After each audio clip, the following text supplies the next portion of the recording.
문재인 대통령이 잠시 후 10시 2021년 신년사를 발표하고 새해 국정 운영 방향을 설명합니다.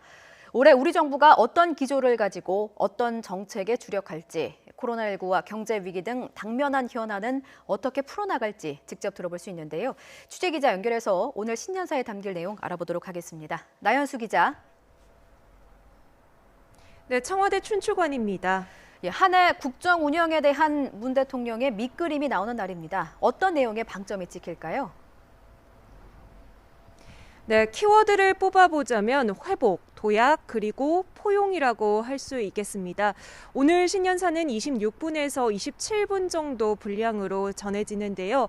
무엇보다 지난해 방역과 경제 지키기에 함께해준 국민께 감사를 표하고 일상으로의 회복과 선도국가로의 도약 의지를 밝힐 예정입니다. 또 이 과정의 포용성을 강화하겠다는 각별한 각오를 담을 것으로 알려졌습니다.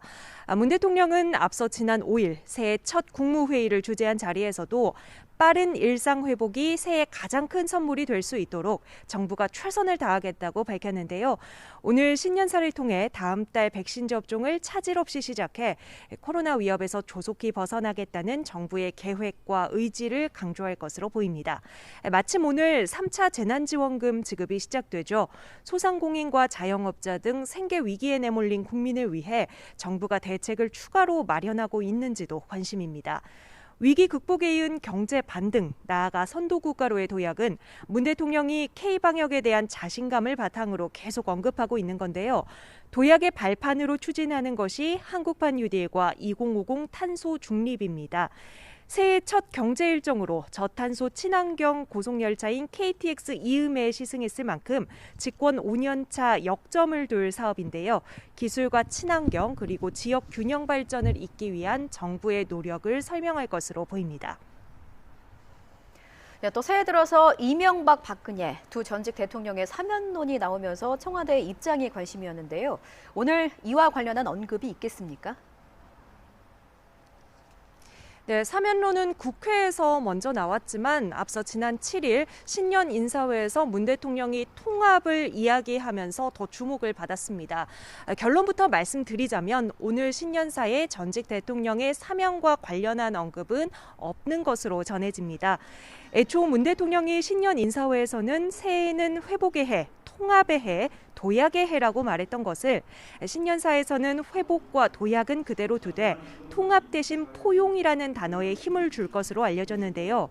문 대통령으로서는 지난해 검찰과의 갈등으로 불거진 국론 분열을 수습하고 위기 극복을 위해 국민 마음을 한데 모으겠다는 의지의 표현이었지만 자칫 정치적 오해를 사거나 논란으로 이어지지 않도록 단어 선택에 더욱 신중을 기한 것으로 보입니다.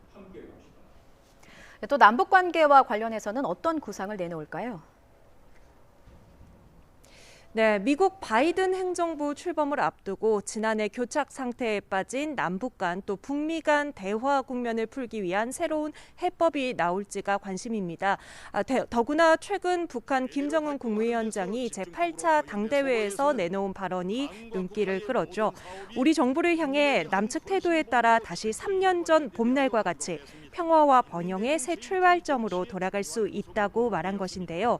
대화나 관계 개선의 여지를 슬쩍 남겨둔 건데 여기에 문 대통령이 어떻게 화답할지 관심입니다.